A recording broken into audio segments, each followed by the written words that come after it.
हर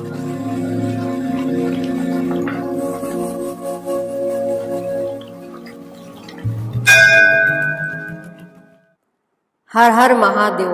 महाशिव पुराण कथा की सीरीज में आपका स्वागत है। महाशिव पुराण कथा को 7 संहिता और 11 खंडों में विभाजित किया गया है, जिन्हें हम आपको अलग अलग एपिसोड में सुनाएंगे। रुद्र संहिता का 14वां अध्याय, विभिन्न पुष्पों, अन्नों तथा जलादि की धाराओं से शिव जी की पूजा का महात्म्य। ब्रह्मा जी बोले, नारद, जो लक्ष्मी प्राप्ति की इच्छा करता हो वह कमल, बिल्वपत्र, शतपत्र और शंख पुष्प से भगवान शिव जी की पूजा करे। ब्राह्मण यदि 1 लाख की संख्या में इन पुष्पों द्वारा भगवान शिव की पूजा संपन्न हो जाए तो सारे पापों का नाश हो जाता है और लक्ष्मी की भी प्राप्ति हो जाती है, इसमें संशय नहीं है। प्राचीन पुरुषों ने 20 कमलों का एक प्रस्थ बताया है। 1 सहस्त्र बिल्व पत्रों को भी एक प्रस्थ कहा गया है। 1 सहस्त्र शतपत्र से आधे प्रस्थ की परिभाषा की गई है। 16 पलों का एक प्रस्थ होता है और 10 टंकों का एक पल। इस मान से पत्र, पुष्प आदि को तौलना चाहिए। जब पूर्वोक्त संख्या वाले पुष्पों से शिव की पूजा हो जाती है तब सकाम पुरुष अपने संपूर्ण अभीष्ट को प्राप्त कर लेता है। यदि उपासक के मन में कोई कामना ना हो तो वह पूर्वोक्त पूजन से शिव स्वरूप हो जाता है। मृत्युंजय मंत्र का जब 5 लाख जप पूरा हो जाता है तब भगवान शिव प्रत्यक्ष दर्शन देते हैं। 1 लाख के जप से शरीर की शुद्धि होती है। दूसरे लाख के जप से पूर्व जन्म की बातों का स्मरण होता है। तीसरे लाख पूर्ण होने पर संपूर्ण काम्य वस्तुएं प्राप्त होती हैं। चौथे लाख का जप होने पर स्वप्न में भगवान शिव का दर्शन होता है और 5वें लाख का जप ज्यों ही पूरा होता है भगवान शिव उपासक के सम्मुख तत्काल प्रकट हो जाते हैं। इसी मंत्र का 10 लाख जप हो जाए तो संपूर्ण फल की सिद्धि होती है। जो मोक्ष की अभिलाषा रखता है वह 1 लाख दर्भों द्वारा शिव का पूजन करे। मुनि श्रेष्ठ सर्वत्र लाख की ही संख्या समझनी चाहिए। आयु की इच्छा वाला पुरुष 1 लाख दुर्बाओं द्वारा पूजन करे। जिसे पुत्र की अभिलाषा हो वह धतूरे के 1 लाख फूलों से पूजा करे। लाल डंठल वाला धतूरा पूजन में शुभदायक माना गया है। अगस्त के 1 लाख फूलों से पूजा करने वाले पुरुष को महान यश की प्राप्ति होती है। यदि तुलसी दल से शिव की पूजा करे तो उपासक को भोग और मोक्ष दोनों सुलभ होते हैं। लाल और सफ़ेद आँख, अपा मार्ग और श्वेत कमल के 1 लाख फूलों द्वारा पूजा करने से भी उसी फल, भोग और मोक्ष की प्राप्ति होती है। जपा अड़हुल के 1 लाख फूलों से की हुई पूजा शत्रुओं को मृत्यु देने वाली होती है। करवीर के 1 लाख फूल यदि शिव पूजन के उपयोग में लाए जाएं तो वे यहाँ रोगों का उच्चाटन करने वाले होते हैं। बंदूक, दोपहरिया के फूलों द्वारा पूजन करने से आभूषण की प्राप्ति होती है। चमेली से शिव की पूजा करके मनुष्य वाहनों को उपलब्ध करता है, इसमें संशय नहीं है। अलसी के फूलों से महादेव जी का पूजन करने वाला पुरुष भगवान विष्णु को प्रिय होता है। समी पत्रों से पूजा करके मनुष्य मोक्ष प्राप्त कर लेता है। बेला के फूल चढ़ाने पर भगवान शिव अत्यंत शुभ लक्षणा पत्नी प्रदान करते हैं। जूही के फूलों से पूजा की जाए तो घर में कभी अन्न की कमी नहीं होती। कनेर के फूलों से पूजा करने पर मनुष्यों को वस्त्र की प्राप्ति होती है। सिद्धवारी या शेफालिका के फूलों से शिव का पूजन किया जाए तो मन निर्मल होता है। 1,00,000 बिल्व पत्र चढ़ाने पर मनुष्य अपनी सारी काम्य वस्तुएं प्राप्त कर लेता है। श्रृंगार हार, हर श्रृंगार के फूलों से पूजा करने पर सुख संपत्ति की वृद्धि होती है। वर्तमान ऋतु में पैदा होने वाले फूल यदि शिव की सेवा में समर्पित किए जाएं तो वे मोक्ष देने वाले होते हैं, इसमें संशय नहीं है। राई के फूल शत्रुओं को मृत्यु प्रदान करने वाले होते हैं।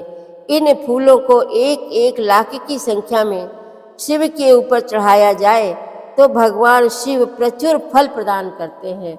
चंपा और केवड़े को छोड़कर से सभी फूल भगवान शिव को चढ़ाए जा सकते हैं। विप्रवर, महादेव जी के ऊपर चावल चढ़ाने से मनुष्यों की लक्ष्मी बढ़ती है। ये चावल अखंडित होने चाहिए और इन्हें उत्तम भक्ति भाव से शिव के ऊपर चढ़ाना चाहिए। रुद्र प्रधान मंत्र से पूजा करके भगवान शिव के ऊपर बहुत सुंदर वस्त्र चढ़ाएं और उसी पर चावल रखकर समर्पित करें तो उत्तम है। भगवान शिव के ऊपर गंध पुष्प आदि के साथ एक श्रीफल चढ़ाकर धूप आदि निवेदन करें तो पूजा का पूरा पूरा फल प्राप्त होता है। वहाँ शिव के समीप 12 ब्राह्मणों को भोजन कराएं।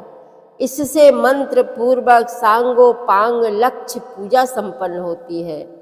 जहाँ 100 मंत्र जपने की विधि हो वहाँ 108 मंत्र जपने का विधान किया गया है।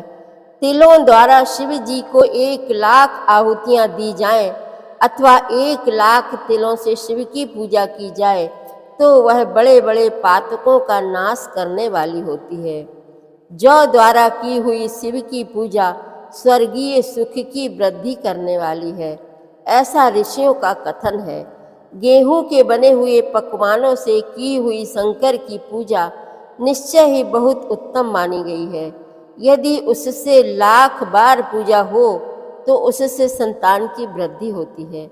यदि मूंग से पूजा की जाए तो भगवान शिव सुख प्रदान करते हैं। प्रियंगु कंगनी द्वारा सर्वाध्यक्ष परमात्मा शिव का पूजन करने मात्र से उपासक के धर्म, अर्थ और काम भोग की वृद्धि होती है तथा वह पूजा समस्त सुखों को देने वाली होती है। अरहर के पत्तों से श्रृंगार करके भगवान शिव की पूजा करें। यह पूजा नाना प्रकार के सुखों और संपूर्ण फलों को देने वाली है। मुनि श्रेष्ठ, अब फूलों की लक्ष्य संख्या का तौल बताया जा रहा है। प्रसन्नता पूर्वक सुनो। सूक्ष्म मान का प्रदर्शन करने वाले व्यास जी ने एक प्रस्थ शंख पुष्पों को 1,00,000 बताया है। 11 प्रस्थ चमेली के फूल हों तो वही 1,00,000 फूलों का मान कहा गया है। जूही के 1,00,000 फूलों का भी वही मान है। राई के 1,00,000 फूलों का मान 5.5 प्रस्थ है। उपासक को चाहिए कि वह निष्काम होकर मोक्ष के लिए भगवान शिव की पूजा करे। भक्ति भाव से विधि पूर्वक शिव की पूजा करके भक्तों को पीछे जलधारा समर्पित करनी चाहिए। ज्वर में जो मनुष्य प्रलाप करने लगता है उसकी शांति के लिए जलधारा शुभ कारक बताई गई है। शतरुद्रीय मंत्र से, रुद्री के 11 पाठों से, रुद्र मंत्रों के जप से, पुरुष सूक्त से, 6 ऋचा वाले रुद्र सूक्त से, महामृत्युंजय मंत्र से, गायत्री मंत्र से अथवा शिव के शास्त्रोक्त नामों के आदि में प्रणव और अंत में नमः पद जोड़कर बने हुए मंत्रों द्वारा जलधारा आदि अर्पित करनी चाहिए। सुख और संतान की वृद्धि के लिए जलधारा द्वारा पूजन उत्तम बताया गया है।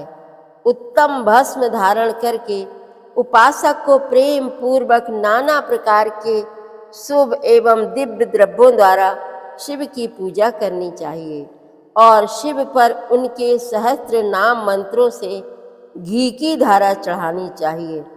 ऐसा करने पर वंश का विस्तार होता है, इसमें संशय नहीं है। इसी प्रकार यदि 10,000 मंत्रों द्वारा शिव जी की पूजा की जाए तो प्रमेह रोग की शांति होती है और उपासक को मनोवांछित फल की प्राप्ति होती है। यदि कोई नपुंसकता को प्राप्त हो तो वह घी से शिव जी की भली भांति पूजा करे तथा ब्राह्मणों को भोजन कराए। साथ ही उसके लिए मुनीश्वरों ने प्राजापत्य व्रत का भी विधान किया है। यदि बुद्धि जड़ हो जाए तो उस अवस्था में पूजक को केवल शर्करा मिश्रित दुग्ध की धारा चढ़ानी चाहिए। ऐसा करने पर उसे बृहस्पति के समान उत्तम बुद्धि प्राप्त हो जाती है। जब तक 10,000 मंत्रों का जप पूरा ना हो जाए तब तक पूर्वोक्त दुग्ध धारा द्वारा भगवान शिव का उत्कृष्ट पूजन चालू रखना चाहिए। जब तन मन में अकारण ही उच्चाटन होने लगे, जी उचट जाए, कहीं भी प्रेम ना रहे, दुख बढ़ जाए और अपने घर में सदा कलह रहने लगे, तब पूर्वोक्त रूप से दूध की धारा चढ़ाने से सारा दुख नष्ट हो जाता है। सुवासित तेल से पूजा करने पर भोगों की वृद्धि होती है। यदि मधु से शिव की पूजा की जाए तो राजयक्ष्मा का रोग दूर हो जाता है। यदि शिव पर ईख के रस की धारा चढ़ाई जाए तो वह भी संपूर्ण आनंद की प्राप्ति करने वाली होती है। गंगा जल की धारा तो भोग और मोक्ष दोनों फलों को देने वाली है।